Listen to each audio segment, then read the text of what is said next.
so beer. Please excuse me, and if people need to get some headset to get the translation properly. It's not easy to start an afternoon session after a very nice lunch. It's time to digest. So I'm just hopeful that my presentation will be interesting enough for you to keep you awake. Okay. And just a few introduction words. I'm very happy to be invited at this first event. And as we talk about Brand Vietnam, I think it's a very ambitious initiative. We can talk about other countries that mention about the fact how they can brand their country, such as Canada. They used to call it in Canada. The French, regarding the tech, they would call it French tech. Brand Vietnam is much, much more larger, and it's a huge opportunity for us. So I think all of us has to take part of it, and I hope I'm going to be contributing a little bit with what I am doing here in Ho Chi Minh City.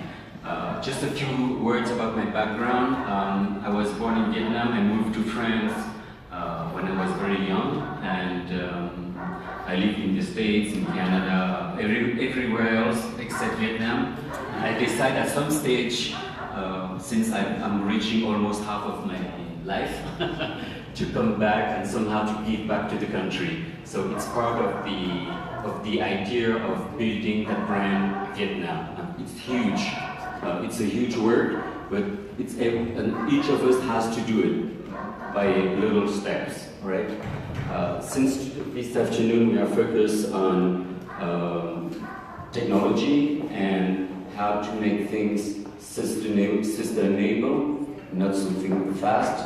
I want to focus on two different topics that are very linked together, which is the education, because with 96 million of Vietnamese people, and I think the average age is around 30 years old, so we have a huge potential.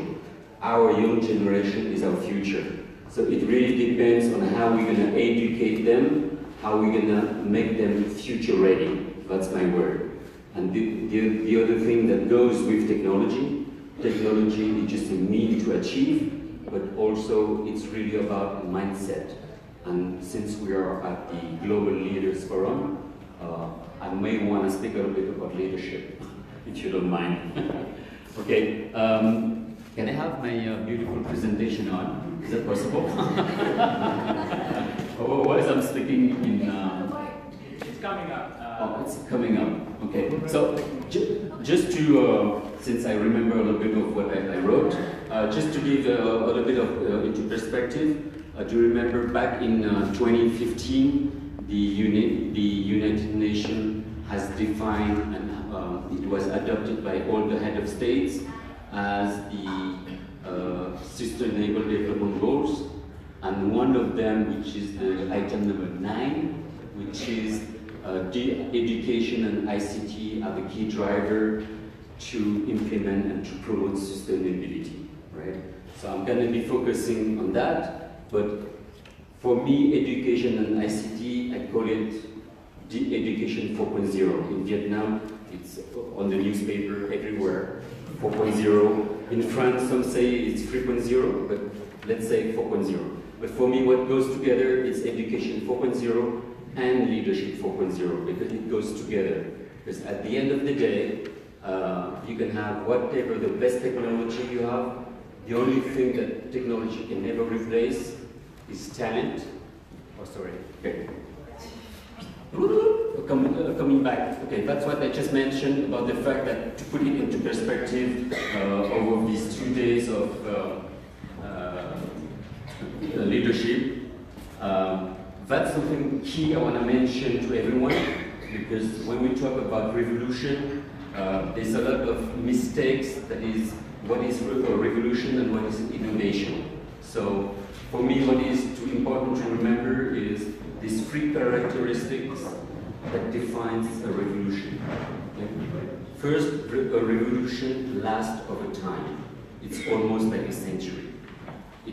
Innovation can take place every single day. Okay?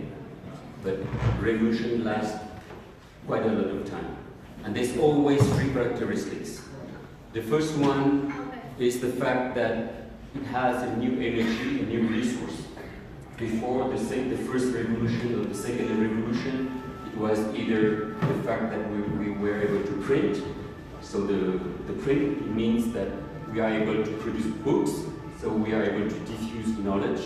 So that's typically a new energy, a new resource. And the digital revolution, it's about intelligence. Okay? And along with that first characteristic of being a revolution, is there's always two different ways to communicate. The first is to communicate ideas. And to communicate with ideas, the digital revolution is about the web, not the internet. The internet is just a cable. It doesn't matter. The idea of web is to have websites that are linked together. Okay? And that's where you have the information, and that's where you get the knowledge. So the web is different from the internet. The second thing is the physical communication. Before the second revolution or the first, it could be the train, the transportation, it could be the light, the electricity, that's the kind of things. What we are talking here is Internet of Things. So you have all those different devices that are now connected to each other. That's a form of intelligence. And the last characteristic of a revolution is it creates or it engenders a new form of organization, either an economic model or, for this instance, I'm going to be focusing on leadership. But typically it's the collaborative economy. Just take Airbnb, 5 minutes, are you serious? Oh my gosh.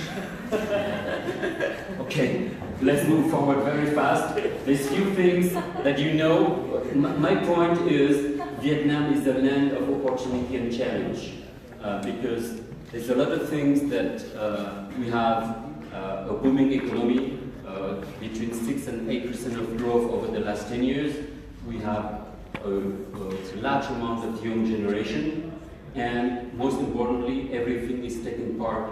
And especially, for example, the government has taken some very, very important decision. I just want to mention two, which is the fact that 5G is going to be nationwide by 2020, which is next year, which is important, which is we're going to be able to reach remote locations, farmers that are in the Delta, Mekong Delta, or in the high plateau. Anyway, in the remote location, and at the same time, they are aware of the fact that traditional education doesn't really fit the requirement of companies that are needed. So they have taken, for example, a decree. Can you move to the next slide, please? That's the graph that you guys know, the growth, the potential, blah, blah, blah. Okay.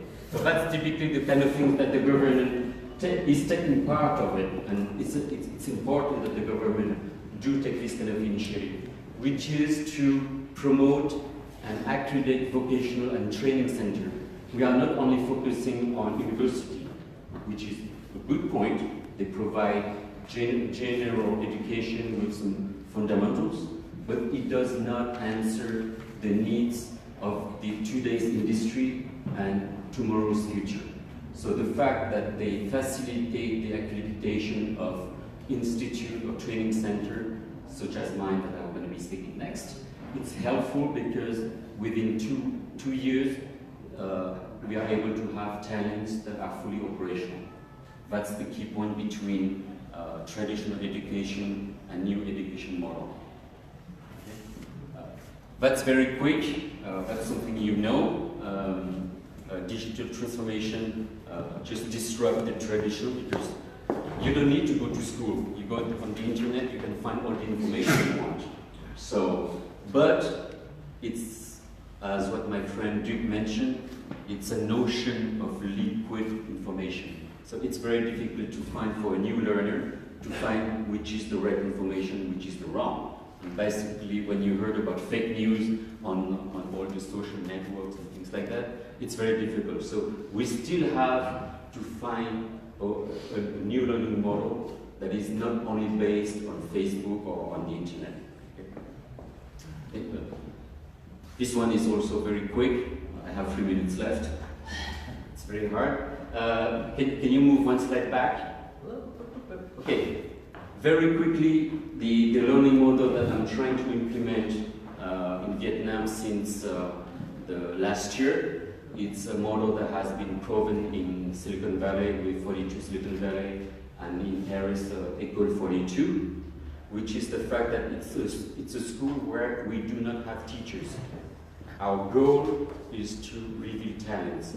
What we do consider is each of us have a talent somehow, and we want to just provide the right environment for them to reveal their talent or to fulfill their passion and their potential. So we don't have teachers, we don't have lectures, we have mentors. They are here to push them above their limits. And the idea also, which is important, is that it's a community. So it has to be physical, people has to be on site, work together, and that's the kind of things we're developing. And one of the persons this morning, our Irish friend, I think he's on another session, mentioned about networking. The fact that the only thing, again, robots and things that cannot replace is the human capital. So I can learn online. There's many opportunities, many platforms that have you can learn online, but the only thing you cannot learn is the soft skills, and which is related to the human capital. Okay? Can you move to the next? I have very few slides left. Thank you. I'm not a robot yet. Okay. The other thing is part of our learning model.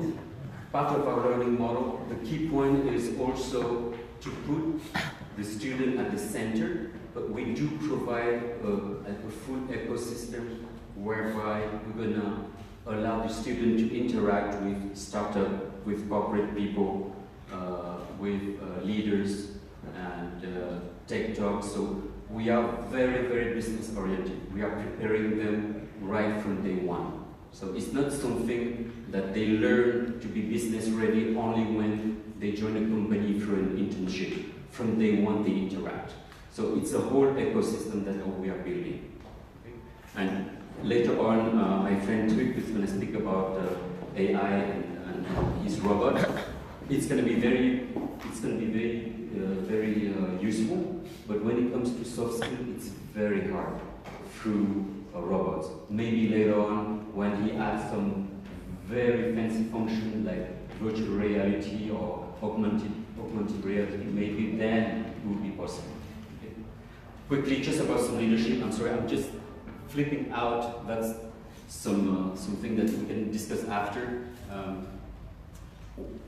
That's important because in Vietnam, that's something new that we are bringing into Vietnam regarding how we are innovating also the way we finance the education. Education is valuable, it has a price. So there's two things that we are adding, is the revenue sharing agreement and with the partner bank, which is Learn Now and Pay Later, which is, it's very important because in the US, everybody is using the loan and something's going to happen in the future if we do not care, is what happened in 2008, which is the subprime crisis. So we have to be very careful. So revenue sharing is a different way and a very win-win situation whereby the student feel committed to the fact that we are helping them, but they have also to give back at some stage. Okay. All this crap that I just mentioned before, Education 4.0, is very nice, but it goes with what is needed, which is Leadership 4.0. Leadership is no longer about a rank, I am number one so I'm happy, or because I have the power, or because I have a social status. I am invited at this conference, great, I'm a great leader. No, it's not about that, okay? Because leadership is challenged by internally and externally. Externally, you see things, what's going on outside. The economy is getting globalized. there's challenges, there's terrorism, there's trade agreement. I mean, countries are fighting each other. So it's very difficult to find the way out, even if you are a great leader. And internally, because of new technology, I mean, your middle level management or your employees, I think sometimes they know information faster than you. You are sitting on the top in the ivory tower, so you are maybe the last one to know. So leadership is no longer about, I know everything, I'm going to tell you the right way. There is no single right way. The right way is the one that you are inspiring you people. So inspiration, that's not, the robot is not going to tell you that. Inspiration, innovation, or talent. So that's the kind of thing that I think in Vietnam, all the leaders that you are, we need to change our mindset to take that we are leaders because we are followers. Okay? We've been elected, we've been chosen by our people for a certain reason. And this reason is the why of the cause. That's what I'm mentioning a little bit further down here. But that's something that everybody knows about Simon Sinek. Everybody knows how to, the what and the how, but the why is very difficult. The why for my school intake is to reveal talent. It's not about making profitable.